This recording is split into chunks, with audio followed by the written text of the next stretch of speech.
சித்திரங்களை பாடச் சொல்லலாம், தென்றலை அஞ்சல் ஒன்று போடச் சொல்லலாம்.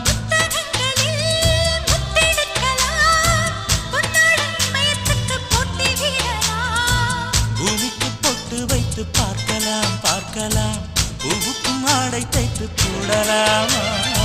சூரியன் தேரை மண்ணில் ஓட்டலாம் ஓட்டலாம், சொர்க்கத்தின் புகைப்படத்தை காட்டலாமா? வா